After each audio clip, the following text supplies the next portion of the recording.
إن الحمد لله نحمده ونستعينه ونستغفره ونعوذ بالله من شرور أنفسنا ومن سيئات أعمالنا من يهده الله فلا مضل له وفلا هادي له وأشهد أن لا إله إلا الله وحده لا شريك له وأشهد أن محمدا صلى الله عليه وسلم عبده ورسوله يا أيها الذين آمنوا اتقوا الله حق تقاته ولا تموتن إلا وأنتم مسلمون يا أيها الناس اتقوا ربكم الذي خلقكم من نفس واحدة وخلق منها زوجها وبث منهما رجالا كثيرا ونساء واتقوا الله الذي تساءلون به والأرحام إن الله كان عليكم رقيبا يا أيها الذين آمنوا اتقوا الله وقولوا قولا سديدا يصلح لكم أعمالكم ويغفر لكم ذنوبكم ومن يطع الله ورسوله فقد فاز فوزا عظيما ألا إن أصدق الكلام كلام الله وخير الهدي هدي محمد صلى الله عليه وسلم وشر الأمور محدثاتها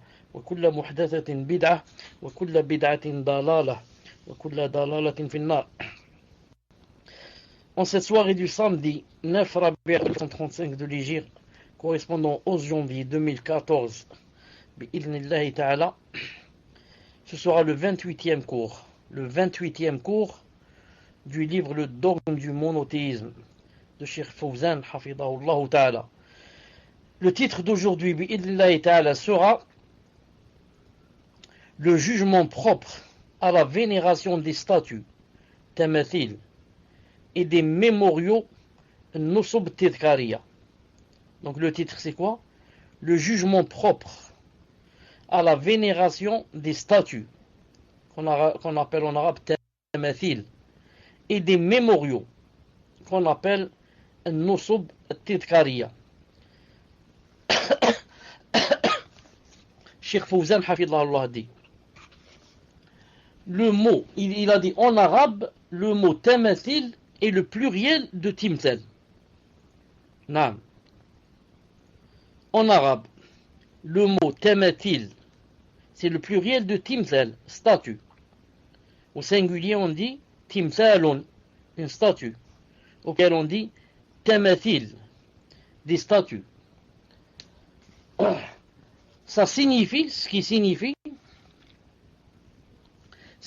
une image à 3 dimensions, représentant un être humain, un animal ou tout autre être animé.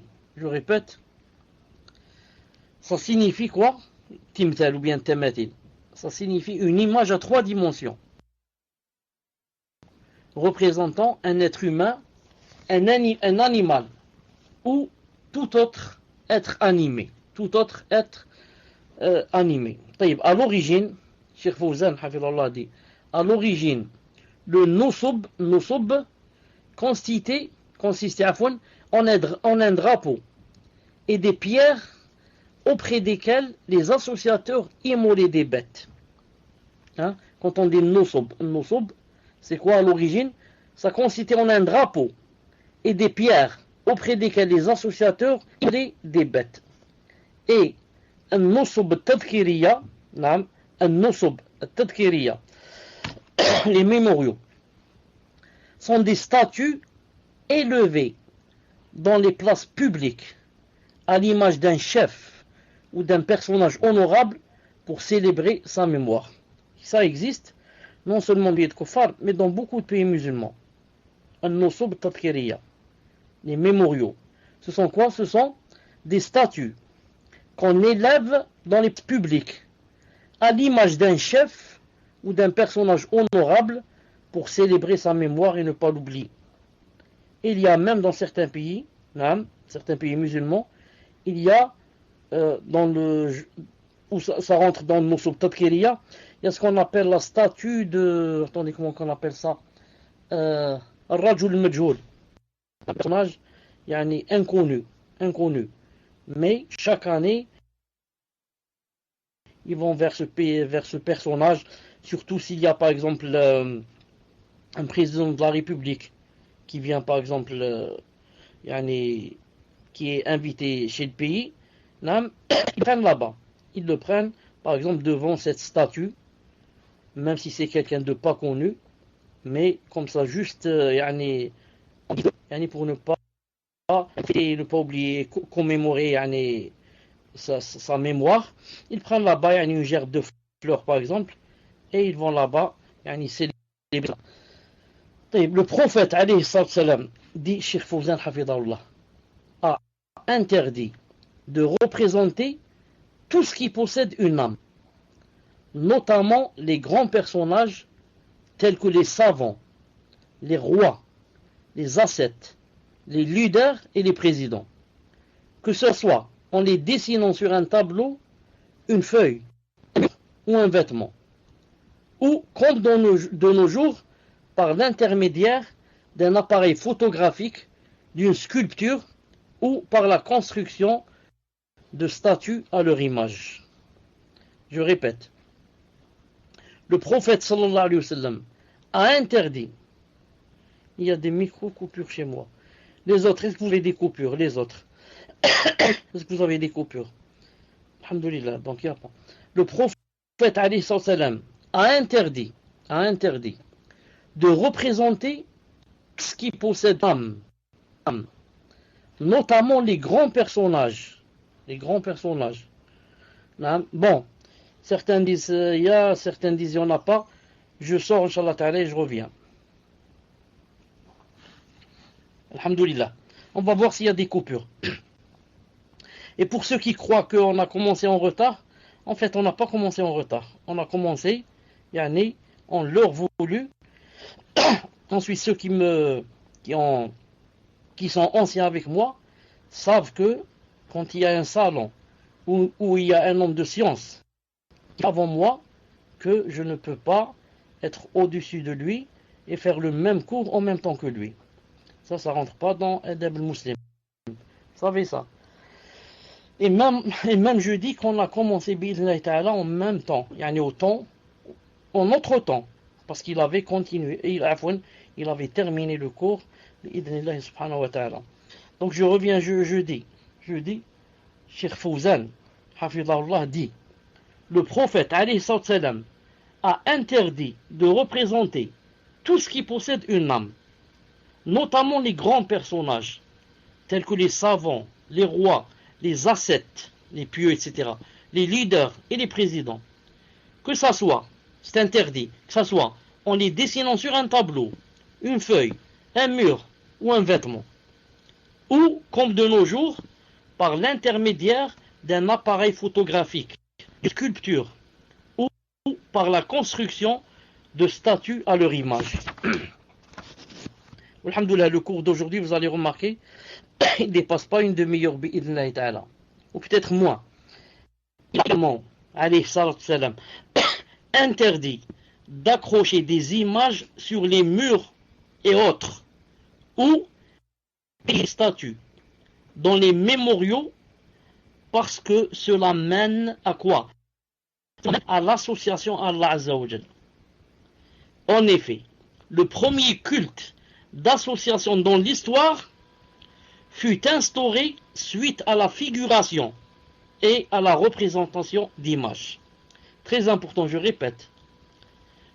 Le premier culte d'association dans l'histoire, subhanallah al-azim, l'histoire, fut instauré suite à quoi? Suite à la figuration et à la représentation d'images. Le fait est qu'il y avait, comment ça s'est passé exactement? Il y avait parmi le peuple de Nuh, alayhi salatu salam, des personnages pieux. Et lorsque ces personnages moururent, les gens furent affligés. Alors le diable vint leur inspirer d'édifier et d'ériger des statues portant leur nom dans leur lieu d'assemblée. Il en fut ainsi, mais sans qu'elles soient adorées. Non, elles n'étaient pas adorées. Juste le Shaitan a dit, vous faites, vous érigez comme ça des statues, pour ne pas oublier ces hommes pieux. Comme ça, à chaque fois que vous les voyez, vous leur faites des douas, etc. Parce qu'ils étaient des gens pieux. Et comme ça, pour ne pas les oublier, pour que vous suiviez leur modèle, pour qu'ils soient un modèle à vous. Sinon, s'il n'y a pas de statut d'homme pieux, donc, vous n'allez pas vous rappeler comment vous n'avez pas de modèle qui suivre.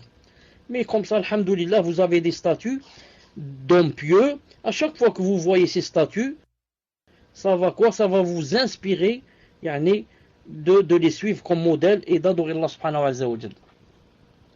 Mais, donc, elles n'ont pas été adorées ces statues au début, alhamdoulilah. Lorsque cette génération qui a quoi? Qui a façonné ces statues, lorsque cette génération disparut et que la science fut oubliée, et bien sûr que le jahl et l'ignorance se soient propagés, elles furent adorées, ces statues furent adorées, apportées par Al-Bukhari. Naam. Bon, ici il n'a pas expliqué qu'est-ce qui s'est passé exactement, mais c'est que le shaitan est allé voir les enfants et les petits-enfants de ceux qui ont construit ces statues et sont morts. Il leur a dit, subhanallah, vous avez des problèmes, il y a la pluie qui ne tombe pas, il y a la sécheresse, vous n'avez pas d'enfants, c'est cela. Il y a la solution et vous la voyez pas. Ils ont dit non, on ne voit pas la solution.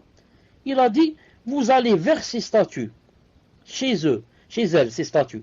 Vous faites des doigts là-bas, comme ça faisaient vos aïeuls, comme ça faisaient vos grands-pères et vos arrière-grands-pères.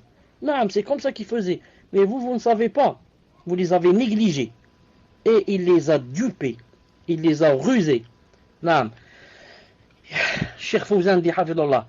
Et lorsque Allah Ta'ala envoya Nuh alayhi salam pour leur interdire ce genre d'association survenue à cause de ses représentations, son peuple refusa d'accepter son message.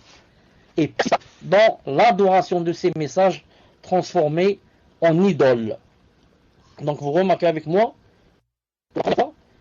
que les statues ont été adorées, c'est à cause de quoi? À cause de gens qui, avec une bonne intention, regardez, masha'Allah, la bonne intention, je veux construire une statue pour quelqu'un de pieux, pour ne pas l'oublier, pour qu'il soit un modèle pour moi et pour mes enfants, pour qu'ils n'oublient pas les pieux, ils n'oublient pas d'adorer Allah subhanahu wa ta'ala. Regardez, c'est pour ça que les savants disent, oh, combien de personnes, avec une bonne intention, mais n'ont pas atteint la fin. La bonne intention ne rend pas quoi? La bid'a sunnah. Et ne rend pas l'association, elle ne la rend pas tawhid. Donc la bonne intention ne suffit pas. Il faut quoi? Il faut le ilm aussi. La sharia, naam. Donc, Nuh alayhi salam, quand il est allé faire le rappel aux gens et leur dire attention, vous êtes en train d'adorer des statues, etc. Voilà ce qu'ils ont dit. Ils ont dit وَقَالُوا لَا تَذَرُنَّ آلِهَتَكُمْ وَلَا تَذَرُنَّ وَدًّا وَلَا سُوَعًا وَلَا يَغُوثَ وَيَعُوقَ وَنَسْرًا. C'est-à-dire, ils ont dit n'abandonnez jamais vos divinités. Ces statues sont devenues des divinités. N'abandonnez jamais Wad, ni Suwa, ni Yarout, ni Nasr. Tout cela, toutes celles-là, ces divinités statues, il ne faut pas les abandonner. Donc, ils n'ont pas accepté la da'wa de Nuh alayhi salam. Ces noms sont ceux des hommes que l'on représenta dans le but de les commémorer. Ces noms qu'on voit ici devant nous, Woud, et Suwa, et Yarout, et Ya'ouq, et Nasr, ce sont des gens pieux. Et une statue pour chacun de ces noms pieux, de ces gens pieux. Donc le peuple de Noé n'a pas accepté. Ils ont dit, il ne faut pas abandonner. On continue à quoi? À venir ici et faire des doigts et demander de refouler les malheurs, etc. Cheikh Fawzan, rahimahullah, dit, hafidahullah, dit, regarde donc quelle fut la conséquence de l'instauration des mémoriaux. Les mémoriaux, une statue et on va la visiter. Regarde donc quelle fut la conséquence de l'instauration des mémoriaux. Ils ont conduit à l'association d'Allah Azza wa Jal et à la désobéissance aux messagers. Ainsi, ils ont été condamnés à mourir par le déluge et ont mérité la colère d'Allah Azza wa Jal et de ses créatures. C'est pour ça que le prophète sallallahu alayhi wa sallam demandait à Allah et Allah faisait des doigts comme dans Sahih Muslim que de faire de sorte que sa tombe ne soit pas un lieu de prière, et aussi un lieu de visite. Naam. Pourquoi? Parce que si au début, les gens vont aller à la tombe du prophète juste pour le voir, disons juste pour yani, faire la prière sur lui ou lui passer le salam ou comme ça.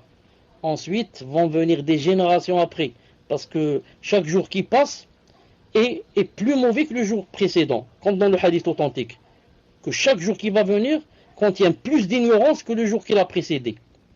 Et chaque jour qui a précédé contient plus de haine que le jour qui va venir. Ça, vous le savez. C'est pour ça, à la fin du monde, l'heure viendra sur des gens qui ne connaissent rien.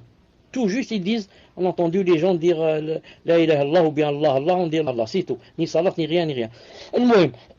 Donc, les gens vont venir et vont dire, le prophète, alayhi salam, donc, sûrement qu'il y avait des gens qui venaient ici pour lui demander, demander des choses, pour leur donner des choses. Et des gens vont venir et celle-là va dire Ya Rasulallah, j'ai pas d'enfant, l'autre va dire Ya Rasulallah, j'ai pas de travail, l'autre va dire Ya Rasulallah, il n'y a pas de pluie, et comme ça. Alors qu'au début, ça a bien commencé. Mais on ne sait pas ce qui va arriver plus tard. Ceci montre, Cheikh Fawzan Hafidallah dit, ceci montre la gravité des images. La gravité des images et des représentations. Raison pour laquelle le prophète a maudit ceux qui les font et a informé qu'ils seront les gens les plus châtiés le jour de la résurrection. Non. Je répète, ceci montre la gravité des images et des représentations. Raison pour laquelle le prophète a maudit ceux qui les font et a informé qu'ils seront les gens les plus châtiés le jour de la résurrection. Il a également ordonné de détruire les images et nous a dit que les anges n'entrent pas dans une demeure où se trouve une image. Ça suffit comme châtiment. Vous m'entendez? Ça suffit comme châtiment que les anges ne rentrent pas dans ma maison quand il y a une image. Non, subhanallah al-adim. Si l'ange ne rentre pas, c'est qui rentre? C'est le shaitan. L'ange et le shaitan sont toujours dans l'adversité. Ils ne peuvent pas être dans un endroit les deux à la fois. Ils sont toujours des adversaires. C'est pour ça, dans le hadith Hassan, Cheikh Al-Albani a dit hadith Hassan, que le prophète a dit l'ange et le shaitan se disputent notre fort intérieur, ce qu'il y a dans notre intérieur. Il a dit, si l'ange a le dessus, tu sentir ton cœur apaisé. Tu penches vers les adorations, vers lire le Coran, vers vouloir prier, vouloir aller à la mosquée, Ça veut dire l'ange a eu le dessus sur le shaitan. Il a dit, si le shaitan a le dessus, c'est le contraire. Tu vas avoir un cœur ébranlé. Tu vas avoir le cœur qui penche vers les péchés. Tu as de la paresse pour lire le Coran, la paresse pour prier à l'heure, la paresse pour obéir à Allah subhanahu wa ta'ala. Mais par contre, pour faire des péchés, tu sens que tu les fais facilement. Pourquoi? C'est l'autre, c'est le shaitan qui a conquis ton cœur, au lieu que ce soit l'ange. Et comme ça, ou bien notre cœur est du côté du shaitan, ou bien il est du côté de l'ange, subhanallah. Et chaque jour que Allah subhanahu wa ta'ala fait, on change. Aujourd'hui c'est le shaitan, demain c'est l'ange, après-demain c'est l'ange, après-demain c'est l'ange, ensuite c'est le shaitan. Et des fois il y a des personnes qui ont tout le temps le shaitan qui gagne avec eux. Les gens qui ne font la prière, les gens qui fument la drogue, l'alcool, comme ça. C'est le shaitan qui a conquis leur cœur. A'udhu billah. Al-Muhim. Donc ça montre quoi? L'importance des anges qui sont dans la maison. Tu chasses les gens en ayant par exemple un chien dans la maison. Ou alors les images et les photos et les cadres. Les cadres, beaucoup de maisons, c'est plein de cadres du grand-père et de la grand-mère, etc. Ils te disent, Allah yarhamou, c'est mon grand-père, etc. Al-Muhim, il croit que, pour ne pas l'oublier, Cheikh Ben Baz, rahimahullah, dit, quand tu mets un cadre, à part que tu as chassé les gens, les anges, etc., il a dit, ça va quoi? Ça va se retourner contre toi. Pourquoi? Car à chaque fois que tu vas entrer à la maison, tu vas t'asseoir en face de ton grand-père ou bien de ton père ou bien je sais pas ce défunt, Allah yarhamou, tu vas sentir de la tristesse dans ton cœur. Naam, la tristesse. Au lieu de l'oublier, voilà, ça chagrine. Ça chagrine. Je dis quelque chose juste entre parenthèses. Moi, ça fait à peu près une dizaine d'années où là, j'ai perdu mon frère. J'ai un seul, je l'ai perdu, Allah yarhamou.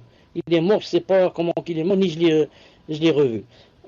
Je ne l'ai jamais retrouvé. El-Mohem, une de mes filles s'est trompée. Elle sait que je n'aime jamais là, voir sa photo.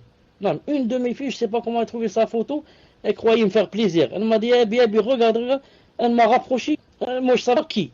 J'ai vu comme ça, je me suis énervé. J'ai dit, Allah yahdik. Allah yahdik. Non, subhanallah l'adim. Moi, je veux oublier, toi, tu montres la photo. Donc, c'est pas bien la photo. Non, la moindre des choses, c'est quoi? Ça t'attriste. Quelqu'un m'a dit, là dans le quartier, il m'a dit, on a tué son frère avec une balle. Les terroristes, que Allah subhanahu wa ta'ala les guide et nous guide. Il m'a dit, la grande faute que j'ai faite, c'est quoi? Il m'a dit, la grande faute que j'ai faite, c'est, j'ai été à la morgue et j'ai levé le drap et j'ai vu son visage. Il m'a dit, quand j'ai vu, depuis ce jour, j'ai eu une crise et j'ai eu, comment ça s'appelle, une dépression et. Il a dit, je l'ai vu comme ça, plein de balles dans le visage et la tête. Non. C'est pour ça qu'il y a 15 jours ou 20 jours seulement, quelqu'un de ma famille est mort. Allah yarhamou, Oulid Khali. Oulid Khali, c'est le fils de mon oncle maternel. Allah yarhamou, sa mère, on lui a proposé. On lui a dit, tu voudrais que le cercueil est là, tu voudrais le voir avant de l'enterrer. Elle a dit non. Je voudrais l'image que je connais de lui avant d'être atteint par le cancer. Allah yarhamou, il a été atteint par le cancer. Donc, quelqu'un atteint par le cancer, vous savez, il perd les cheveux, perd la tête, perd les poils, perd ceci, perd cela. On lui a dit, tu voudrais le voir, ça faisait des années qu'elle a dit non. Je voudrais garder de lui l'image que je connais de lui jeune, beau, etc. Non. Donc, il faut éviter. Les photos ados, c'est un problème. La moindre des choses, ça chasse l'ange de la maison. La maison qui n'a pas d'ange, qu'est-ce qu'il y a? Il y a les chayatines, les disputes dans la maison, les divorces, les cris, les hurlements, les coups de poing. Il la frappe, elle le frappe, il casse la vaisselle. Pourquoi? Il n'y a pas d'ange, c'est plein de chayatines dans la maison. La personne qui rentre dans la maison, qui dit même pas Bismillah en rentrant. Bismillah. Ni Assalamu alaikum. Rien. Elle rentre en sifflant et en chantant une chanson. Non. Donc le shaitan, qu'est-ce qu'il dit comme dans le hadith authentique? Il a dit, on a gagné avec cela quoi? On va passer la nuit ici. Reste maintenant, on va attendre s'il dit Bismillah en mangeant ou pas. S'il dit pas Bismillah, le chef des chayatines dit à sa famille, vous avez vaincu, vous avez gagné, bravo pour vous. On a l'hôtel dans cette maison, on va passer la nuit, on a le restaurant. On va manger gratuitement et dormir gratuitement. Alors que si on rentre, tu dis Bismillah, Salamu alaikum, Hayyakumullah, tu t'assois, Bismillah, avant de manger, Alhamdulillah quand tu termines. Non, le shaitan va dire quoi? Ni on peut dormir dans cette maison, ni on a droit à manger. Allez, mais on va chez les voisins chercher ailleurs. Ici, tout est fermé, c'est bloqué celui-là, c'est un salafi celui-là, on ne peut pas. On ne peut rien lui faire, c'est notre ennemi juré. Celui-là, c'est Boulahia, on ne peut rien faire contre lui. Venez, on va voir quelqu'un en face. On va essayer en face chez les voisins. El-Mouhim. Cheikh Fawzan Hafidallah dit, il a également, sallallahu alayhi wa sallam, a également ordonné de détruire les images et nous a informé que les anges n'entrent pas dans une demeure où se trouve une image.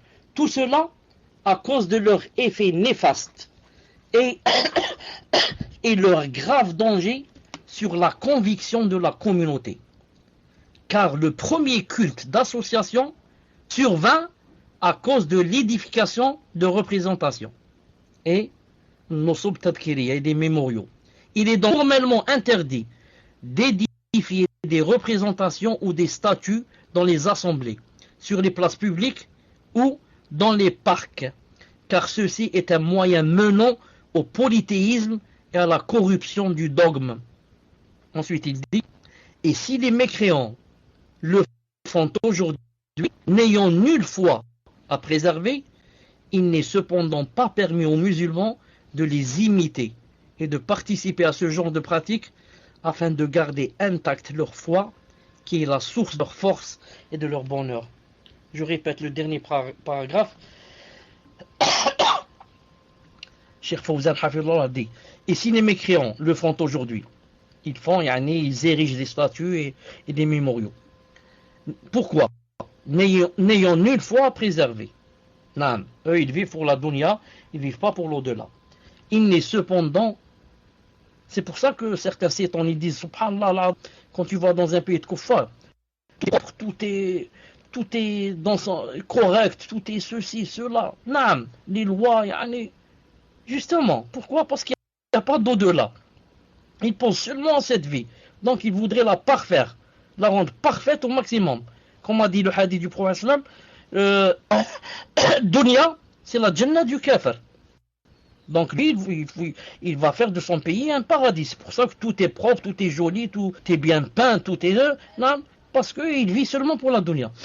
Je disais, Cheikh Hafidullah dit, il n'est cependant pas permis aux musulmans de les imiter et de participer à ce genre de pratique.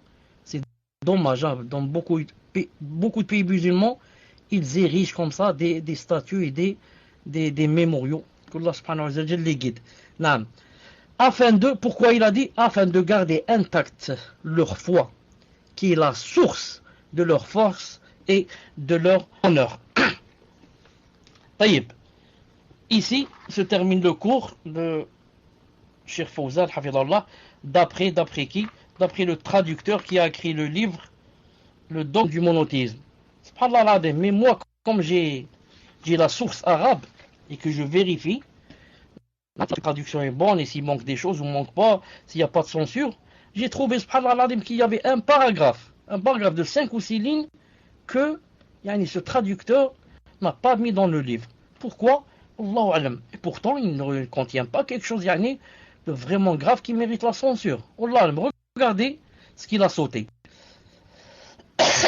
Cheikh Fawzan Hafidallah dit dans son livre, ولا يقال إن الناس تجاوزوا هذه المرحلة وعرفوا التوحيد والشرك لأن الشيطان ينظر للجيل المستقبل حينما يظهر فيهم الجهل كما عمل مع قوم نوح لما مات علماؤهم وفاش فيهم الجهل ولأن الحي لا تؤمن عليه الفتنة كما قال إبراهيم عليه الصلاة والسلام وجنبني وبني أن نعبد الأصنام إبراهيم 35 فخاف على نفسه الفتنة قال بعض السلف ومن يأمن البلاء بعد إبراهيم.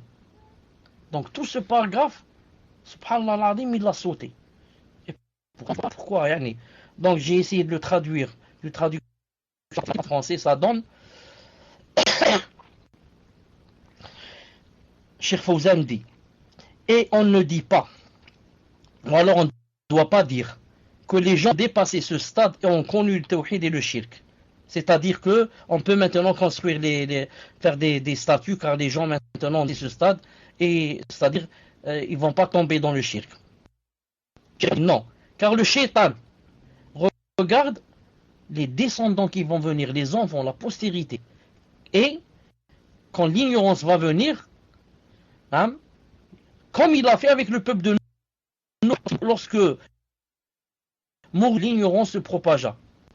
Ensuite, autre raison d'interdiction, car le vivant n'est jamais préservé de la fitna. Toute personne qui vit encore n'est jamais privée de la fitna. Naam. Et ensuite, qu'est-ce qu'il a dit? Comme a dit Ibrahim alayhi salam, il a dit, ô mon Seigneur, préserve-moi ainsi que mes enfants de l'adoration des idoles. Il a dit, il a eu peur de la fitna. Certains salafs ont dit, qui peut se garantir de ne pas tomber dans la fitna après Ibrahim? Ibrahim alayhi salam, qu'on appelle Sheikh al-Muwahidin, le Sheikh Le cheikh dit qui? Des unificateurs et des mouahidines, des monothéistes. Le cheikh, qu'est-ce qu'il a dit?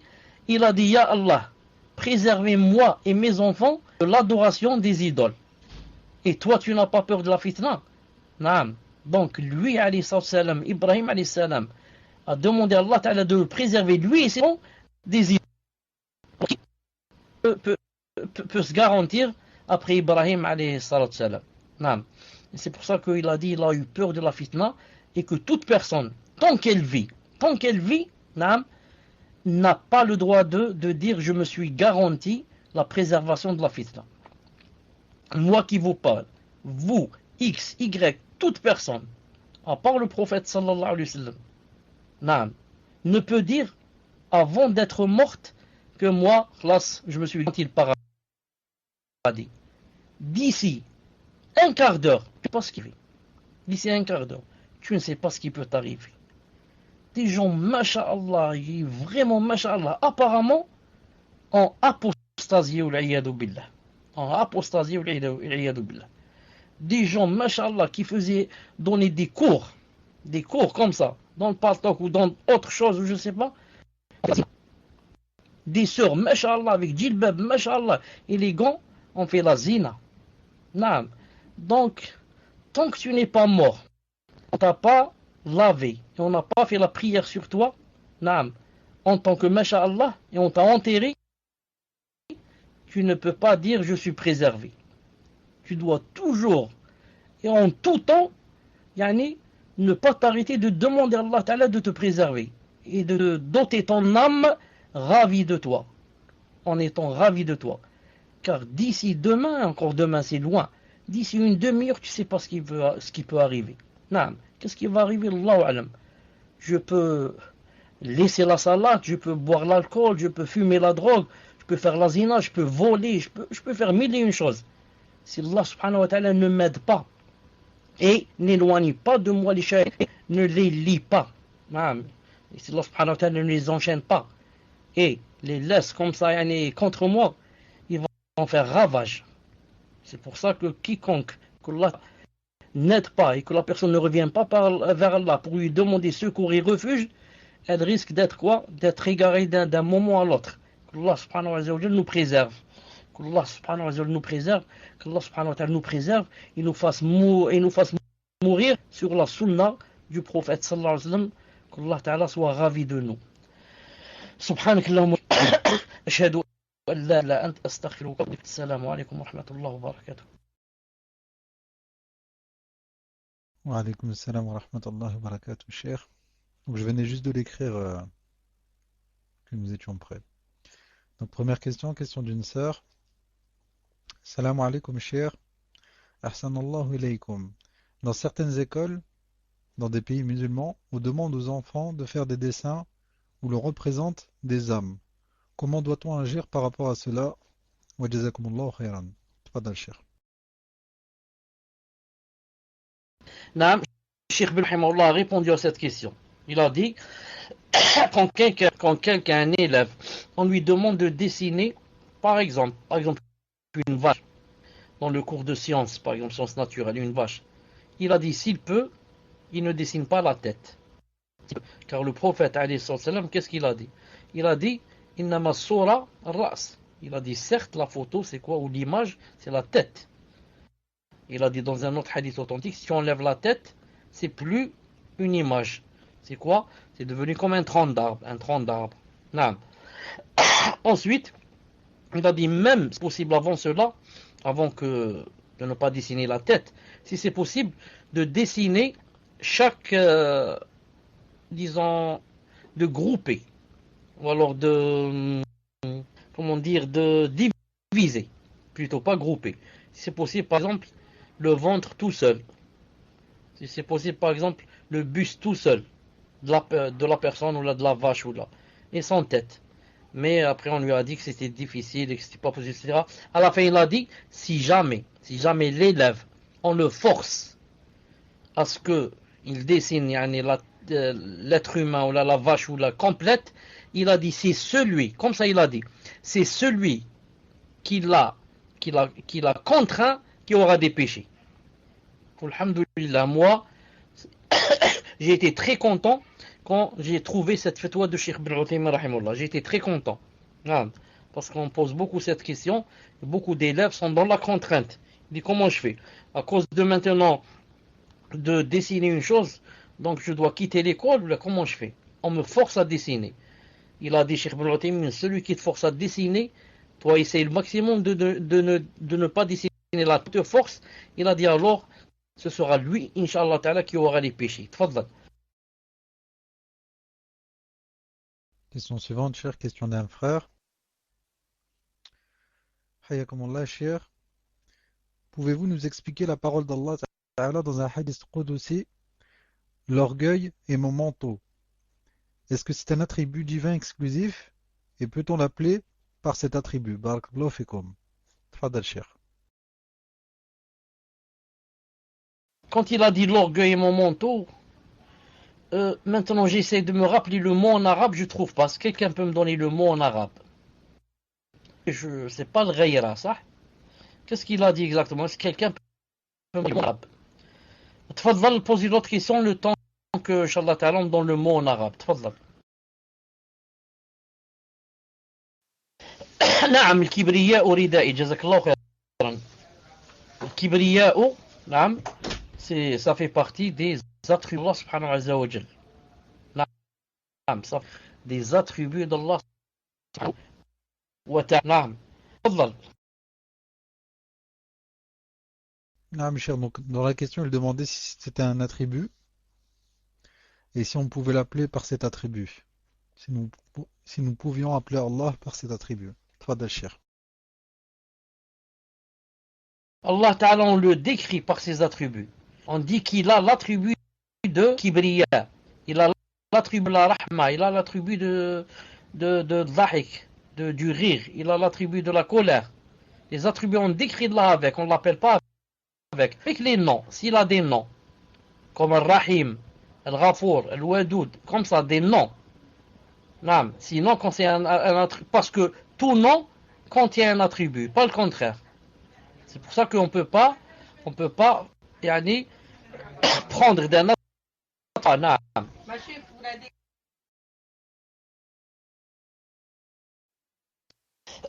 Assalamu alaikum. Je disais que j'ai répondu et j'ai terminé. Si vous ne m'avez pas entendu, je répète. On n'appelle pas l'attribut. On le décrit par les attributs. On dit qu'il a tel et tel attribut. Par ses noms. On l'appelle par ses noms. Ah, mes chers, pouvons-nous appeler Allah par l'orgueilleux? Je pense que c'est ce qu'a voulu poser comme question le frère. Tfadal, cher. On dit de lui Sahibul Kibriya. Sahibul Kibriya. Comme ça on dit. Celui qui possède l'orgueil. Celui qui orgueil. Kibriya. Naam. Tfadal. Question suivante, chère, question d'une sœur. Est-ce que les mécréants invoquent les djinns de la même façon que les musulmans qui font ce genre de choses? Ceux qui font de la magie ou qui se disent médiums, etc. J'avais vu, il y a quelque temps, un mécréant disant des choses bizarres et qui s'était élevé ensuite à peu près à 3 mètres du sol. Pourriez-vous m'éclaircir? Barakallahu fikum. Tfadal, cher. S'il te plaît, répète seulement le début de la question. Tu as dit, est-ce que les djinns, est-ce que les mécréants, qu'est-ce qu'ils font avec les djinns? Ils les invoquent, cher. Est-ce que les mécréants invoquent les djinns de la même façon que certains musulmans, wallahu alam, elle a écrit que les musulmans font ce genre de choses. Tfadal, cher.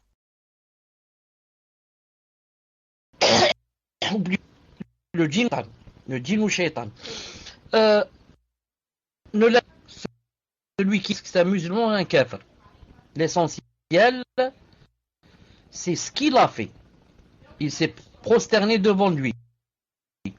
Ou bien a jeté le Coran par terre, ou bien il a jeté le Coran dans les toilettes, ou bien refuge au djinn, ou bien lui immoler quelque chose. C'est ça qui s'intéresse.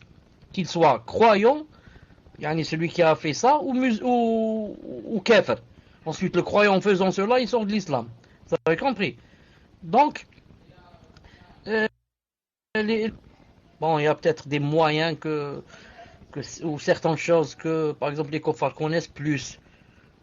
Ou, je ne sais pas, mais le mohim, c'est ça mène à la même finalité. Comme par exemple des, des hommes et des femmes là, vont s'asseoir, comme j'ai dit une fois, et ils font ce qu'on appelle esprit étude là, en mettant chacun le pouce aviculaire de l'autre, l'auriculaire de la droite avec le pouce de celui qui est assis à notre droite. Et comme ça, on va faire un cercle. Ensuite, quand tu dis esprit étude là, et si tu es là, fais bouger le verre. Si tu es là, va vers la lettre A, par exemple. Et comme ça. Maintenant que tu le dises en allemand, en français, en anglais, que ce soit les musulmans qui le fassent, les koffars, lui, il se manifeste et il est content. Il se manifeste, il est content, il dit, ils font appel à moi, donc, naam, je vais leur montrer que je suis présent, et ensuite, bien sûr, il va essayer de leur proposer de travailler avec eux, ou bien de faire de l'une d'entre elles, par exemple, une voyante, ou de l'un d'entre eux un sorcier, et à la fin, si ça ne marche pas, le moindre de faire, c'est quoi? C'est posséder quelqu'un. Ou frapper quelqu'un d'une gifle et lui rendre la mâchoire, par exemple, tout le temps, de côté. La mâchoire, certains te disent, je suis rentré ou tu es sorti, mâchoire déformée. Non, tu l'as formé, à 99%, c'est lui. Le djinn qui était à l'intérieur l'a frappé, par exemple, ou quelque chose comme ça. Non, tfadal. Question suivante, chère, question d'une sœur. Qu'Allah vous récompense, cher, pour le temps que vous nous accordez. Ma mère est décédée, Allah rahmaha, à ce jour, est tombée malade pendant plusieurs années. Hmm, J'ai gardé une image d'elle, amaigrie, sans cheveux, en souffrance. J'ai gardé ses photos d'avant dans un album, car sur celle-ci elle est souriante et en bonne santé. Ces photos, où alhamdoulilah ne m'attristent pas. Que me conseillez-vous de les détruire ou les conserver?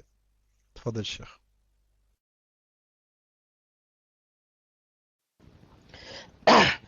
Je ne connais aucun savant des kibars,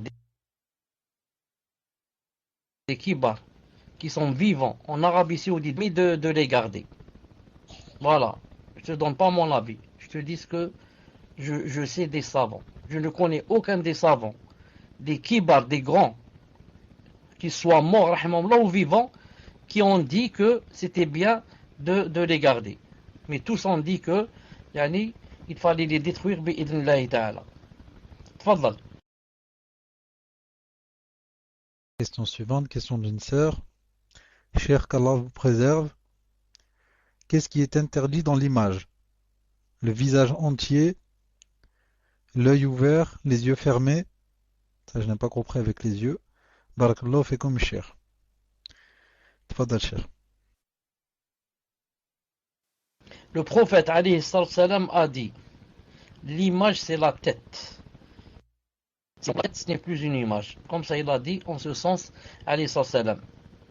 Il a dit, suratul ras. فإذا قطع الرأس فلا صورة. أو في معناه صلى الله عليه وسلم dans le hadith authentique. نعم.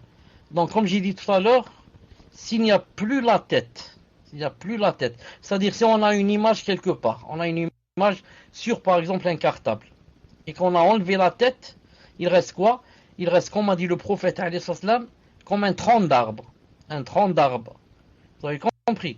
Donc maintenant, si on a par exemple une photo, ou une image d'un homme sur un cartable par exemple, et on n'a pas enlevé la tête, on a enlevé les deux pieds, on a enlevé la main, ou on a tout enlevé sauf la tête. En fait, on n'a rien fait. Mais si on enlève la tête, ça veut dire qu'il n'y a plus d'image, même s'il y a les pieds et les mains, bi'idhnillahi ta'ala. Donc, il faut viser toujours la tête, bi'idhnillahi ta'ala. Quand c'est pas possible, comme disent les savants, comme dit Cheikh Ben Uthaymin rahimahullah, au moins il faut quoi? La tête, il faut quoi? par exemple, je sais pas comment on dit en français, يعني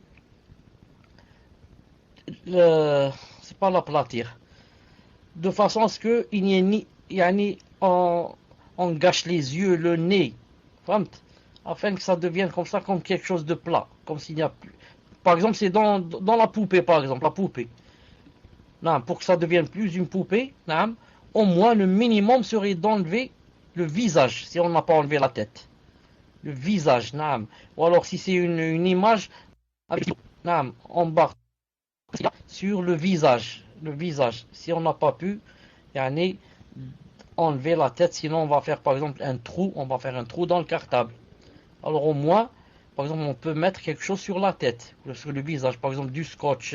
Bon, le scotch il est visible, il est transparent, comme du sparadrap, comme quelque chose qu'on peut mettre sur la tête. Sinon, avec le stylo, avec une peinture, on va teinter, de façon à ce que il n'y ait plus de tête. Je reviens, je dis comme a dit le prophète, il a dit le sora c'est la tête, c'est la tête. Fadal. Donc, question suivante, cher, question d'une sœur. Cher, concernant les images dans les maisons, est-ce que cela concerne tous les anges qui n'entrent pas ou quelques anges spécifiques? Également, cher, les anges qui sont avec les hommes dans les maisons et dans les cœurs, est-ce que ça concerne tous les êtres humains ou uniquement les croyants? Jazakumullahu khairan. Tfadal, cher. Les anges que Allah Ta'ala a créés avec les êtres humains concernent tous les êtres humains, pas seulement les musulmans. Même le kafir, il a avec lui deux anges par exemple qui écrivent.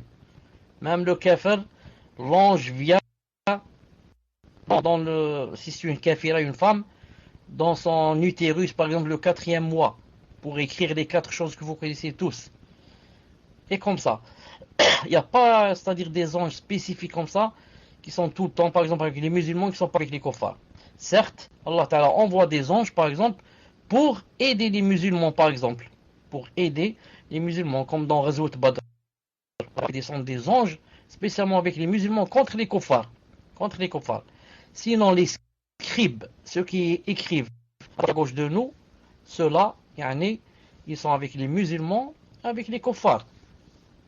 Et il y a des anges, comme j'ai dit tout à l'heure, spécialement par exemple pour les musulmans, comme par exemple ceux de la salat. Ceux de la salat qui assistent avec nous la salat et qui font la relève à salat al-asr et salat al-fajr. Ils font la relève. Ceux-là, ils sont avec les musulmans pour inscrire leur salat et dire que on l'a laissé en train de faire la salat. Contrairement aux autres qui ne font pas la salat. A'udhu billah. Al-muhim. Donc, est-ce qu'il y avait autre chose dans cette question? Tfadhal. Concernant les anges qui entrent, cher, elle dit, est-ce que cela concerne tous les anges qui n'entrent pas ou quelques anges spécifiques? Tfadal, cher. Naam, cette question a été posée à Cheikh Ibn Uthaymin. Rahimahullah, il a répondu, mais j'ai oublié sa réponse. C'est pour ça que je ne peux pas me prononcer jusqu'à ce que je révise bi'idhnahi ta'ala ce qu'il a dit. J'ai oublié maintenant qu'est-ce qu'il a dit, mais on lui a posé cette question, rahimahullah. Donc, Inch'Allah ta'ala, je vous ramènerai la réponse, Inch'Allah ta'ala, incessamment. Tfadhal. Question suivante, cher. Qu'en est-il si l'on possède des photos cachées ou rangées dans des tiroirs à la maison, ou bien de celles qui sont dans les livres scolaires, ou bien dans nos papiers d'identité, passeports ou autres, mais qui sont rangées? Barakallahu fikum jami'an wa ahsanallahu ilaykum. Tfadal, cher. Comme disent les savants, il faut faire la différence entre ce qui est obligatoire et ce qui est facultatif. Ce qui est obligatoire, comme la carte d'identité, le passeport, le permis, ce sont des choses obligatoires.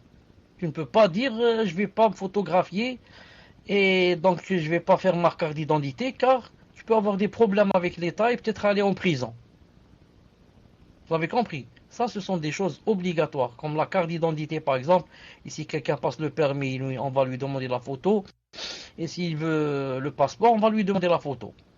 Et ça, jusqu'à présent, je ne connais pas personnellement, je dis personnellement, hein, peut-être qu'il y en a et moi je ne sais pas, mais personnellement, je n'ai jamais lu quelqu'un interdire ces trois choses. Si maintenant il y en a, Allahu alam. Mais moi, d'après ce que j'ai lu, mes yeux ne sont pas tombés sur un savant, un grand savant qui a interdit ces trois. Naam. Bien sûr, le sport pour la darura. C'est pas pour aller se promener, pour la darura. Donc il faut faire la différence entre la chose, la photo, quand elle est obligatoire, par exemple pour passer un examen, et la photo qu'on va prendre nous pour les souvenirs.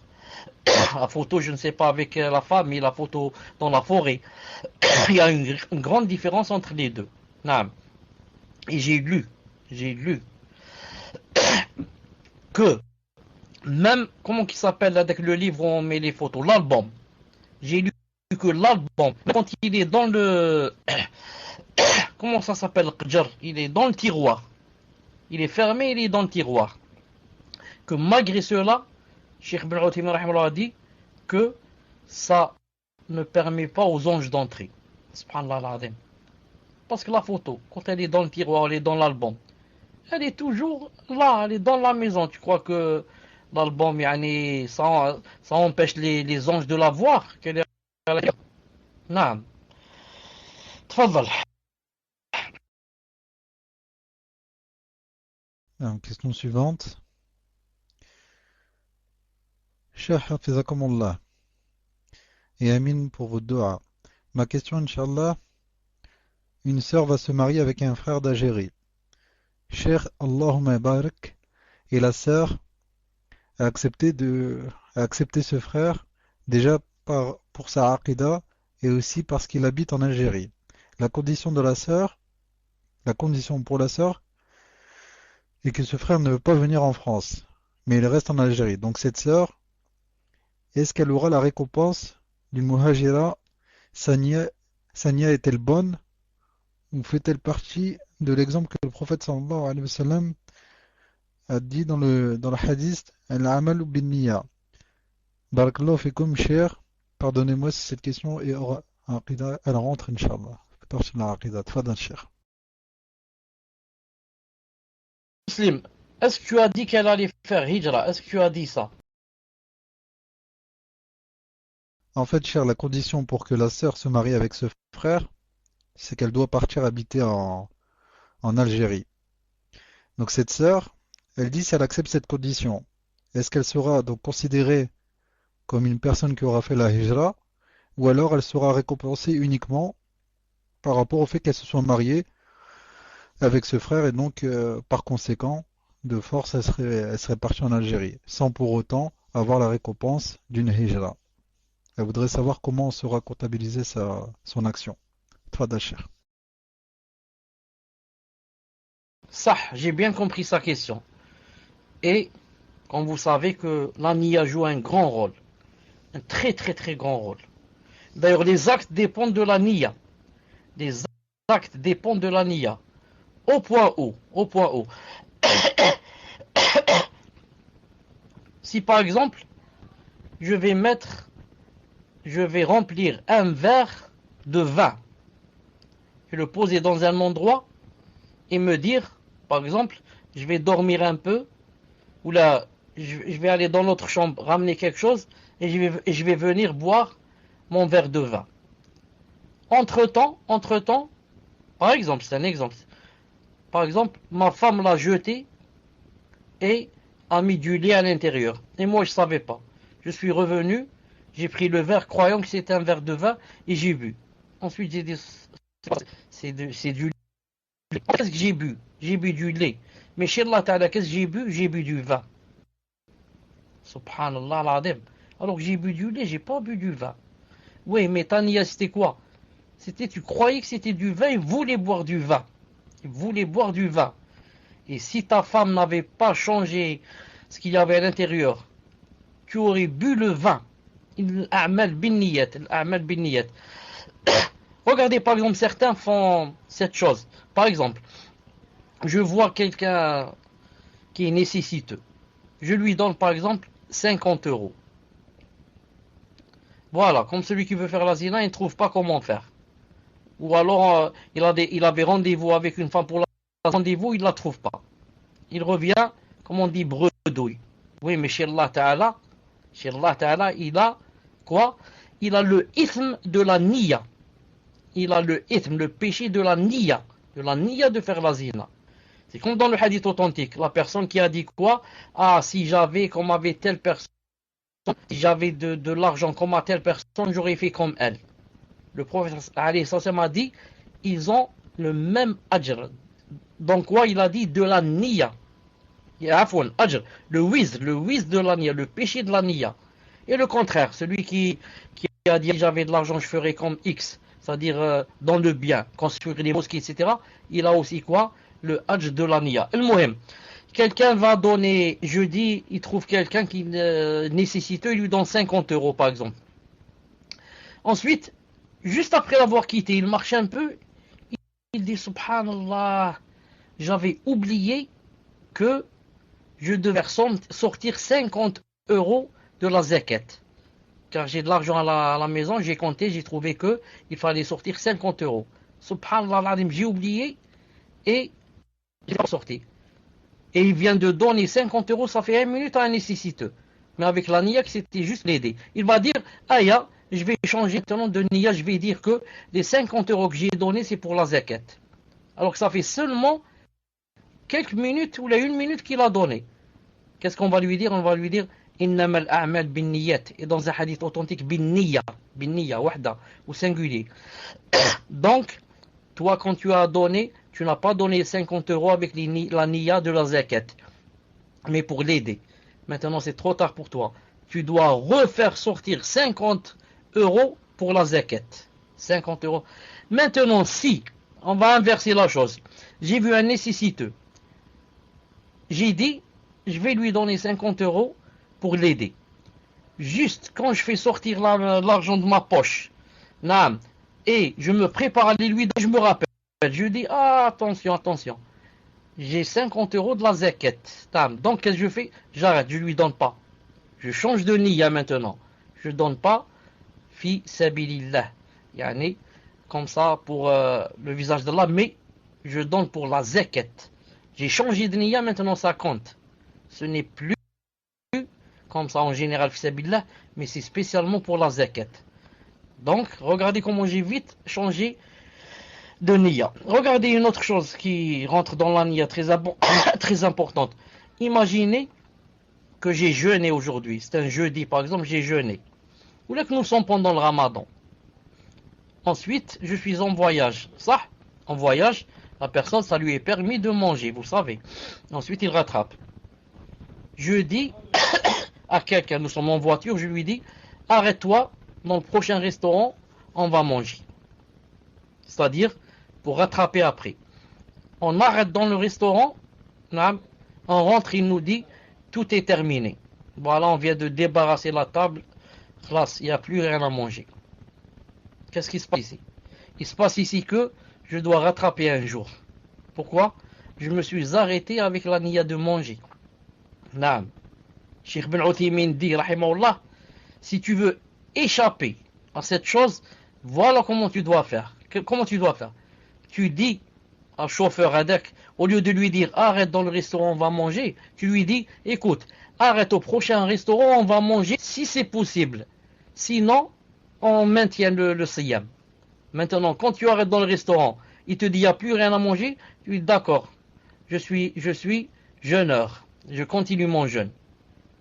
Quand tu as dans la première version, tu as dit non, arrête, je vais manger, c'est-à-dire je vais annuler mon jeûne. Tu l'as annulé déjà par le fait d'avoir déjà annulé. On revient à la sœur. Je lui dis, Masha'Allah, si dans ta tête tu as dit, moi je veux marier avec ce frère en Algérie à cause en même temps de la hijra. Si tu as dit comme ça, Inch'Allah ta'ala que tu as la niya de la muhajira.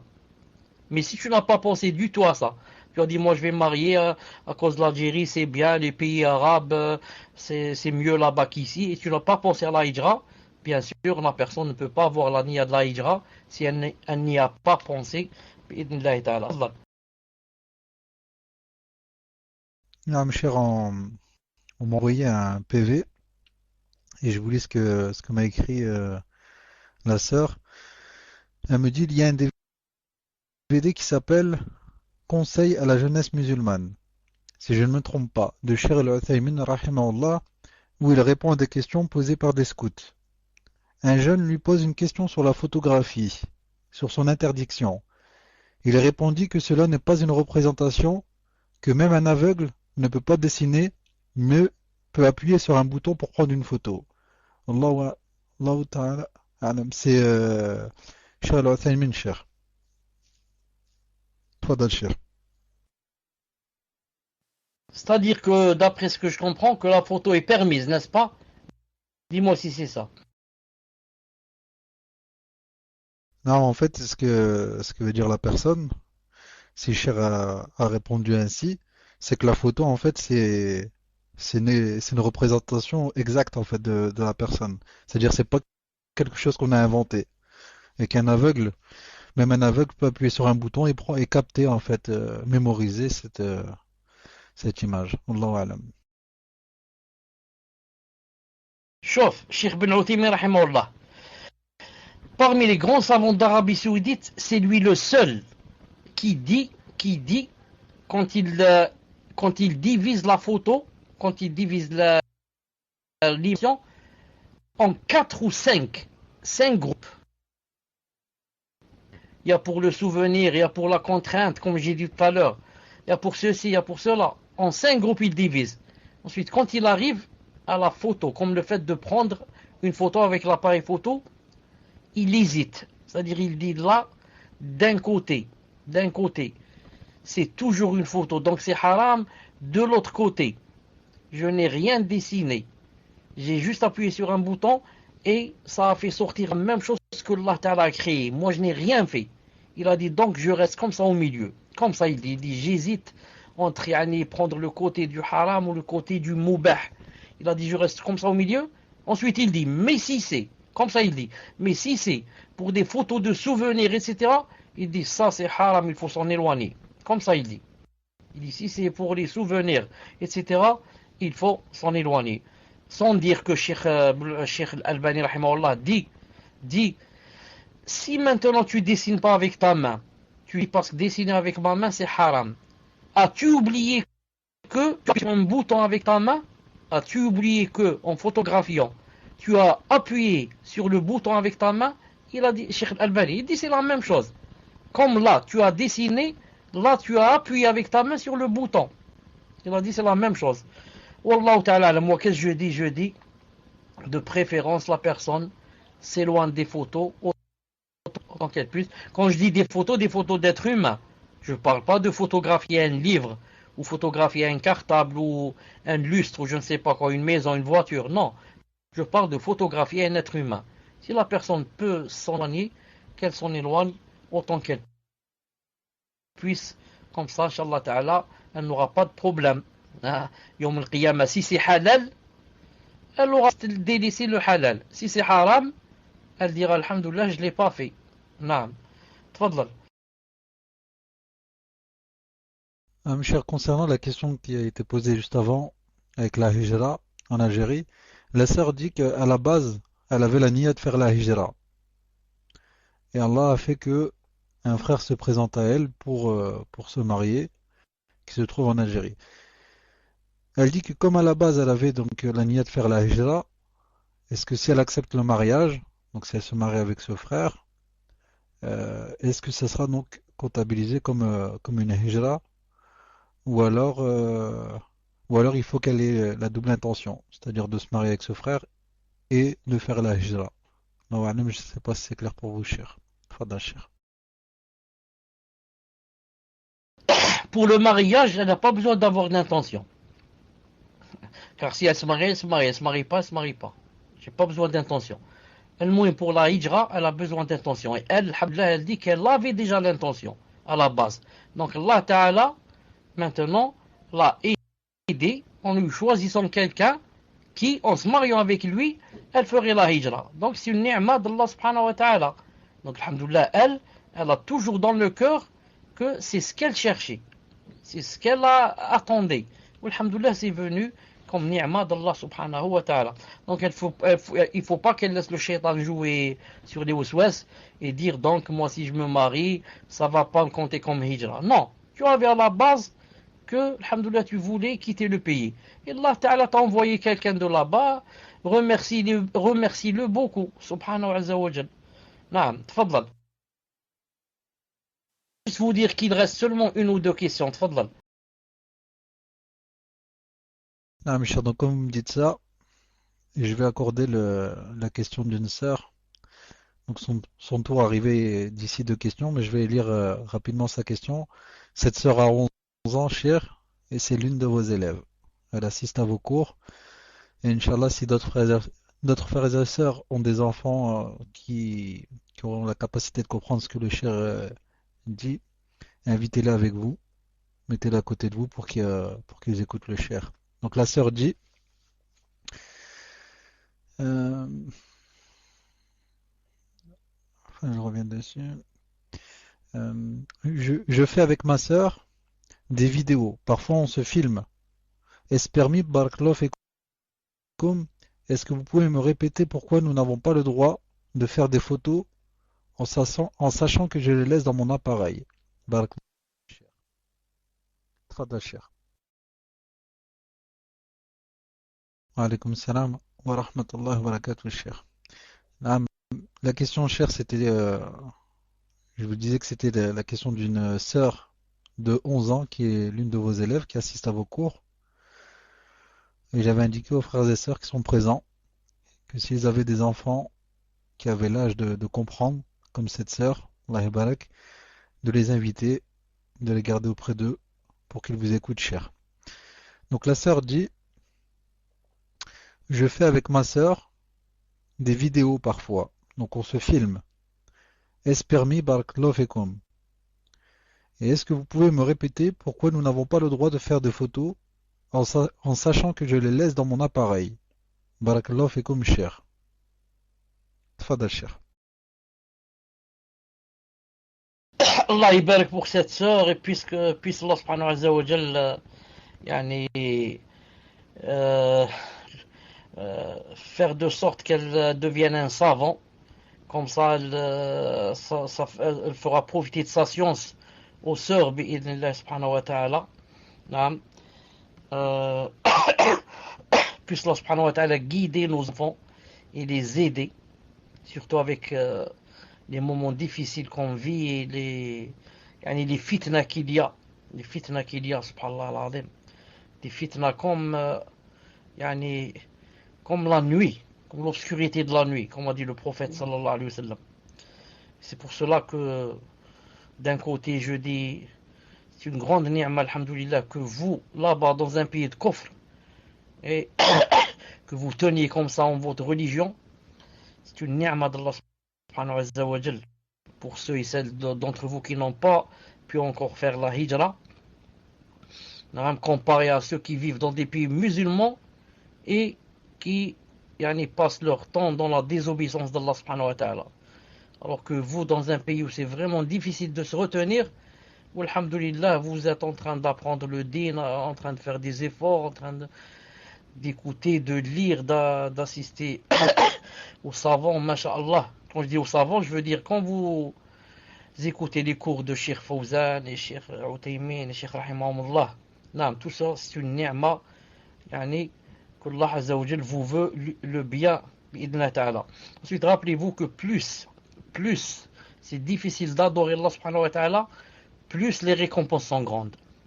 C'est-à-dire plus la fitna est grande, plus c'est fort possible de tomber dans les péchés et on se retient, plus bi'idhnillah subhanahu wa ta'ala, quoi, les récompenses sont grandes. J'ai toujours cité le cas de qui? De Youssouf alayhi salam. Youssouf alayhi salam. Toutes les fitnas étaient réunies et il n'a pas fait la zina. Il était beau, il était jeune, elle était belle. elle était dans des habits vraiment attirants et de fitna. C'est elle qui lui a proposé. Elle a insisté. Elle a menacé de le mettre en prison s'il ne fait pas la zina. Il était pas dans son pays, à l'étranger. Quand on se dit quoi? On se dit, je vais chez moi, je fais tauba. Maintenant, je suis loin, je suis en Australie, personne ne sait ce que je fais. Quand je reviens chez moi, je prends la douche et je laisse la barbe. Non, il était loin. Et il était quoi? Il était, subhanallah al-azim, valé. Non, il était quoi? C'est-à-dire que on le commandait. On le commandait. Alors quoi? Alors, c'est-à-dire, il devait exécuter les ordres. Malgré cela, toutes ces fitnas, subhanallah al-azim, il a quoi? Il s'est retenu, bi'idna subhanahu wa ta'ala. Allah ta'ala l'a choisi. Naam. Innahu kana min ibadina al-mukhlasin. Donc, plus la fitna est grande, et plus la personne persiste et s'accroche, plus la lui donne de récompense et lui ouvre, yani, ses portes de miséricorde. On revient à la question. Notre fille et sœur a parlé de deux choses, de la photo et de la vidéo. Si jamais, on devait nous faire choisir entre la photo et la vidéo, qu'est-ce qu'on choisirait?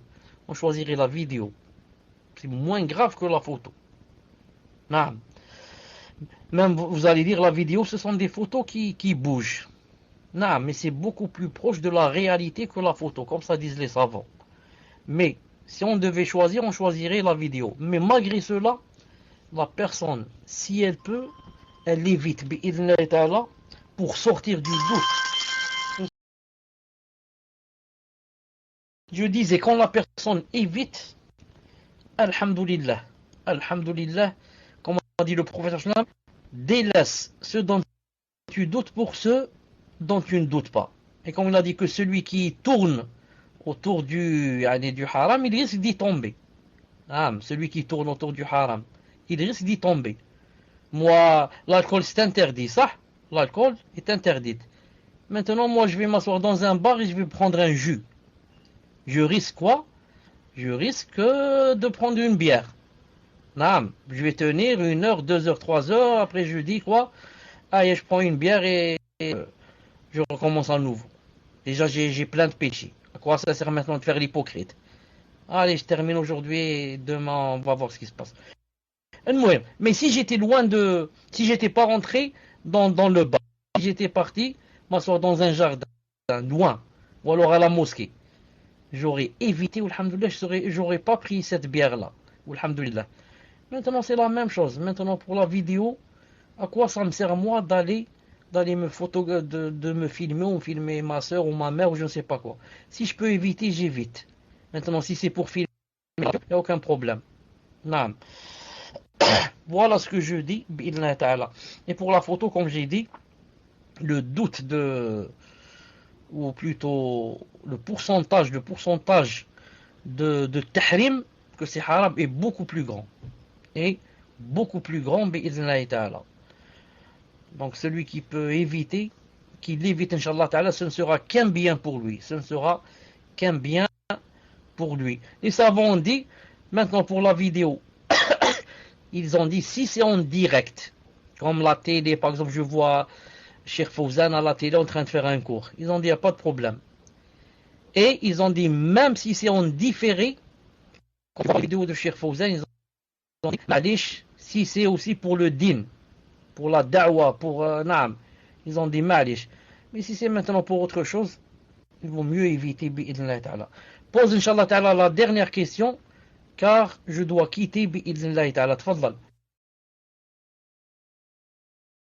Non, cher, avant la dernière question, je vous lis juste rapidement ce qu'un frère m'a envoyé par rapport à Cheikh Al-Uthaymin, qui dit: celui qui prétend que j'ai dit que les images interdites étaient seulement celles en forme de statue a certes menti sur moi. Moi, je vois qu'il n'est pas permis de porter des vêtements sur lesquels il y a des images, que ce soit des vêtements pour grands ou petits. Il n'est pas permis non plus de prendre des images, entre parenthèses, d'êtres ayant une âme, que ce soit pour le souvenir ou autre, sauf en cas d'extrême nécessité ou de besoin, comme pour la carte d'identité ou le permis de conduire, et c'est Allah qui accorde la réussite. Donc la dernière question, cher. Hafizakumullah ya Sheikhana. Lorsque l'on fait la prière et que les enfants regardent des dessins animés sans musique, avec juste des animaux ou des fois sur l'ordinateur des autres images comme les pages YouTube ou autres, et que nous ne sommes pas loin de ces images en priant. Est-ce que cela est permis ou faut-il s'éloigner dans une pièce fermée? Jazakumullah khayran, qu'Allah Ta'ala nous donne à tous une bonne fin. Fadal Cheikh. Cher Allah alam si c'est compris, pour résumer, la sœur demande est-ce qu'il est permis en fait de prier à un endroit où se trouvent des images? Ou doit-on s'éloigner et aller dans une pièce où il n'y en a pas? Allahu alam. Tfadal Cheikh. En fait, je croyais que la personne voulait demander sur le statut des dessins animés. C'est pour ça que j'ai vite fait sortir un fichier là devant moi. Mais puisque la question c'est tout à fait autre chose, c'est est-ce que on prie dans une maison, dans une pièce où il y a des dessins animés ou on ne prie pas? Non, c'est ça la question. Dis-moi si c'est ça, reprends-moi. Non, cher, c'est ce que j'ai compris. C'est-à-dire un endroit où il y a les dessins animés ou des photos, etc. Non, mais elle confirme, cher, c'est bien ça. C'est bien ça le sens de la question. L'endroit où se trouvent les images. Tfadal cher. Je lui dis que je ne connais pas la réponse à cette question, car je ne l'ai jamais lue. Je ne connais pas la réponse à cette question, car je n'ai jamais lu sur la salade avec les dessins animés, etc. Mais je peux lui dire une chose que si elle est vite, si elle est vite, elle est sortie des problèmes. C'est-à-dire, si elle prie la télé allumée, que ce soit des animaux ou autre, c'est plein d'images. Non. Si elle prie dans une chambre pareille, donc peut-être qu'il y a des savants qui disent c'est pas permis. J'ai pas encore lu. Et peut-être qu'il n'y en a pas. Mais si elle évite et va dans une autre chambre, elle n'aura plus ce problème. Elle n'a même pas besoin de demander au savant.